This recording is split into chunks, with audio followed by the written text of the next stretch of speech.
ज्या ज्या लोकांनी RTE ॲडमिशनमध्ये आपले विद्यार्थ्यांचा फॉर्म भरला होता आणि त्याची पहिली यादी ही जाहीर झालेली आहे, तर या बघूया तुम्हाला मोबाईलवरती कशी आपला ॲप्लिकेशन नंबर टाकून तुम्हाला लिस्टमध्ये नाव आले का नाही आणि स्कूलमध्ये ॲडमिशन तुमचं होणार का नाही हे बघूया आपण.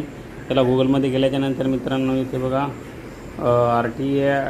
RTE वेबसाईटवर जर गेल्याच्यानंतर इथं पोर्टलवर जायचं आहे. हे बघा RTE 25 ॲडमिशन पोर्टल, याच्यावर क्लिक केल्याच्यानंतर मित्रांनो असा इंटरफेस येईल आणि त्याच्यानंतर इथं बघा पहिले तुम्हाला आहे इथे लिहिलेलं आहे admin school log in online application.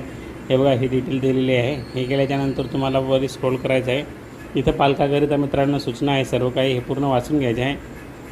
हे बघा इथं पालकाकरिता सूचना 2026-27 निवड यादीतील लिस्ट नंबर 1 प्रवेश पात्र विद्यार्थ्यांना प्रवेश घेण्याची मुदत दिनांक 10/4/2026 ते 20/4/2026 आहे.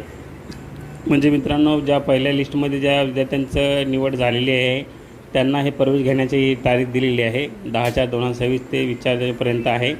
आणि ज्या विद्यार्थ्यांची जी वेटिंग लिस्टमध्ये आहे त्यांना 20नंतर कळवण्यात येईल. आणि हे बघा हे पूर्ण याच्यावरची माहिती आहे, तुम्ही समजून घ्या पूर्ण माहिती मित्रांनो. हे बघू इच्छितो तुम्ही इथं लिहिलेलं आहे सगळं RTE ऑनलाईन प्रवेश प्रक्रिया सन 2026-27 या वर्षाकरिता निवड यादीतील प्रवेशपात्र पालकांना त्यांच्या मोबाईलवरती SMS प्राप्त होतील, परंतु पालकांनी फक्त SMSवर अवलंबून न राहता RTE पोर्टलवरील अर्जाची स्थिती या टॅबवर आपला अर्ज क्रमांक लिहून लॉटरी लागली का नाही अथवा नाही याची खात्री करून घ्यावी. तर याच्यामध्ये 2-3 ऑप्शन आहे मित्रांनो. तुम्ही ॲप्लिकेशन नंबर टाकून तुम्हाला मी पुढे दाखवणारच आहे कसं काय करायचं ते.